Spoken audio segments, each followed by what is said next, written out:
the doctors, the scientists, the police officers, the human beings that are waking up and standing up all around the world. They are marching. They are marching on their capitals. They are marching inside of their cities. They are saying, as brothers and sisters of the world, we are not alone. We are standing together. If there's been one unifying event that we've ever seen that brought the world together, clearly, this coronavirus pandemic, and really perhaps the mishandling of it, has got people in the streets all around the world, all around America, Boston, Michigan, California, Texas, and I'm sure I'm missing 25 or 30 other marches that happened around the capitals in America. The people are waking up, and it doesn't matter whether they are Republican or whether they are Democrats or whether they live in a liberal state or a conservative state. They are taking to the streets and saying, we have had enough. We have seen the science. We have the ability to read and to understand what's happening in this world, and therefore we are going to stand up to make a difference. So many brilliant voices. Doctors, as I said, military, that have made a difference, sheriffs and, leaders around stepping out, even politicians. Here's a few of the voices that really captured our attention just over the last week. Take a look at this. 8 weeks ago, our public health officer and the governor participated in something never done before in our nation's history. Our civil liberties and constitutional protections were placed on hold. My name is Dr. Cordy Williams. I practice right between San Diego and LA. I chose to come here today because I knew I had to take a stand for liberty. I'm here representing thousands of physicians across the country whose voices are being silenced because we don't agree with the mainstream media and the experts who are telling us what to do. From the beginning, I told you that I would not be enforcing the stay-at-home order. I knew that they could be trusted to act as responsible adults, and I was correct. The Declaration of Independence in our U.S. Constitution was never designed to restrain the people. It was designed to restrain the government. Governor Newsom has stepped on our liberties and our freedoms. In the face of tyranny, in the face of freedom, are you going to sit there in your riot gear against peaceful protesters, or are you going to say, you know what, it's time to stand up for my country? Because I took an oath of office and it said I will defend all enemies, foreign and domestic. Yeah. The original projections and fears that caused these orders to be put into place have been proven wrong. Out of 2.5 million people in Riverside County, we have only 2,300 residents positive with this virus. That is less than 1/10 of 1%. Our future success depends on the leadership of our county to make decisions based on facts and data, not projections and fear. As we see the statistics come in, we're realizing that the fatality rate of this virus is in the ballpark of a bad seasonal influenza.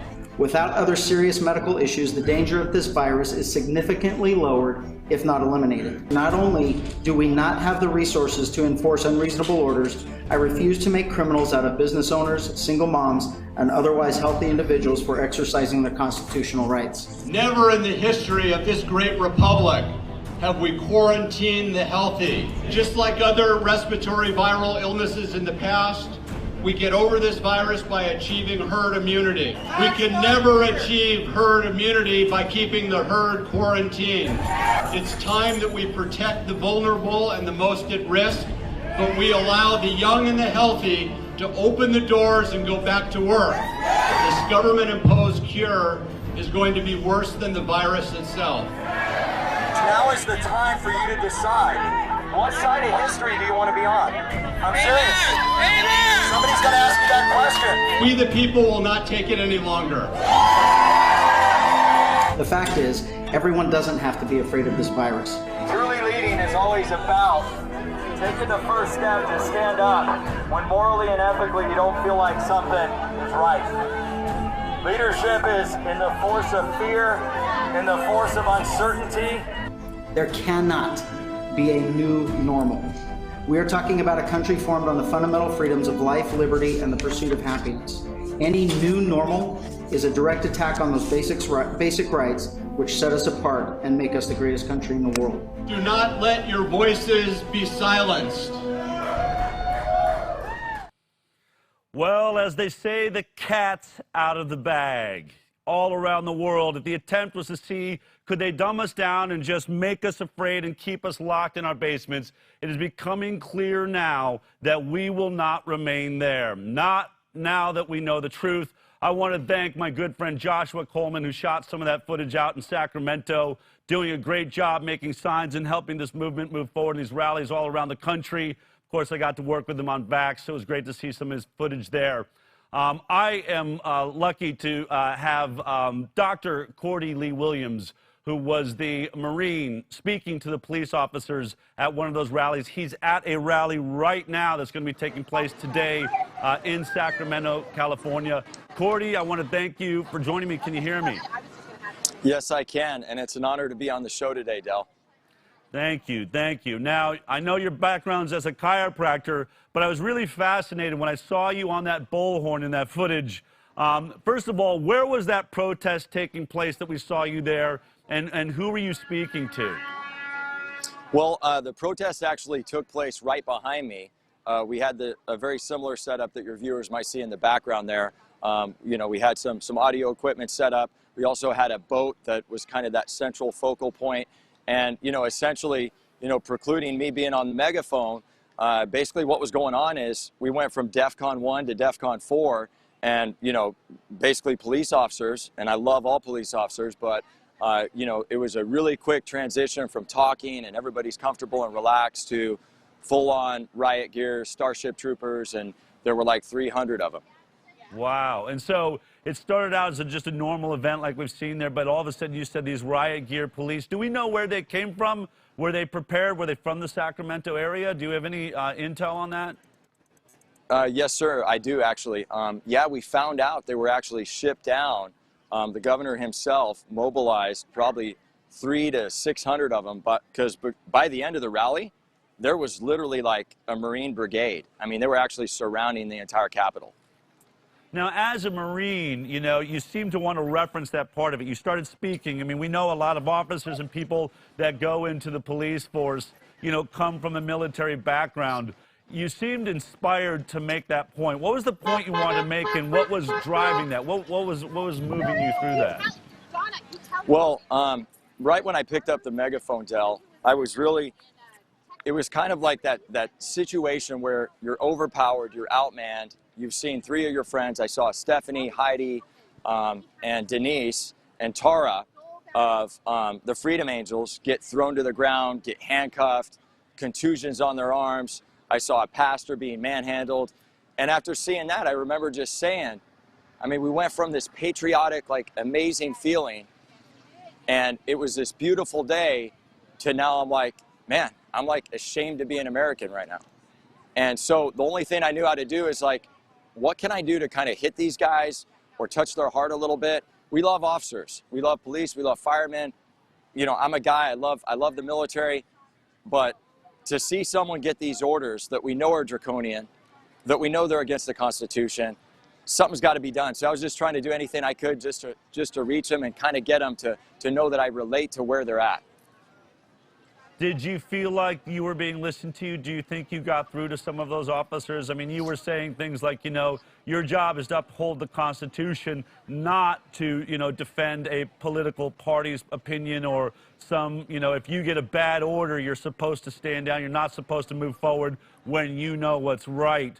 Do you feel like, you know, that there were officers there that were really starting to listen to that and thinking, what am I doing here? Yeah, you could really see that, and that's actually, before I even noticed it, probably 3 to 5 people were actually coming up to me. They're like, Doc, keep going, you're doing great, they're starting to move. And then we actually saw them, all like 20, 30, how many, you know, however many were up there, they actually moved off. I don't know if you guys can see it in the background, the embankment where, you know, I guess it's like flowers or something, but it's a cement embankment that comes up off the ground. They actually moved off of that.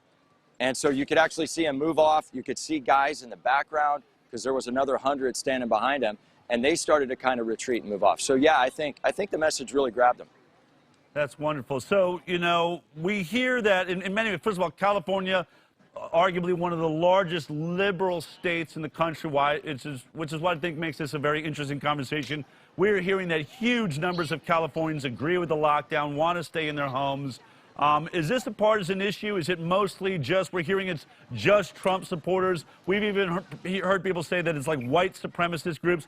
How would you describe the audience that was there last week that you're starting to see gather behind you today in Sacramento, California?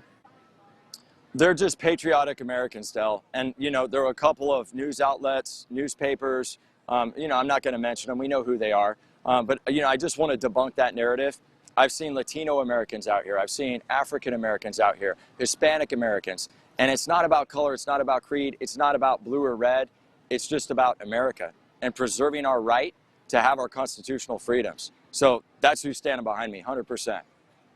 Well, I first of all really want to thank you for your service, not only to this country as a Marine, but today as an American citizen standing there and fighting for freedom and truth in our constitutional rights. I'm going to let you get back to it. Thank you for sharing. Keep up the good work and give my love to all of my brothers and sisters there in California. I wish I was there with you right now. Absolutely, Del. God bless you. Thank you for everything that you're doing for the mission. I appreciate it. You bet. All right. Well, we're in this together. Take care. Yes, sir. God bless you. If you like that clip, then be sure to check out our live broadcast of The High Wire every Thursday morning at 11 a.m. Pacific Time. You can watch it on Facebook, YouTube, iTunes, and Twitter. We'll see you there.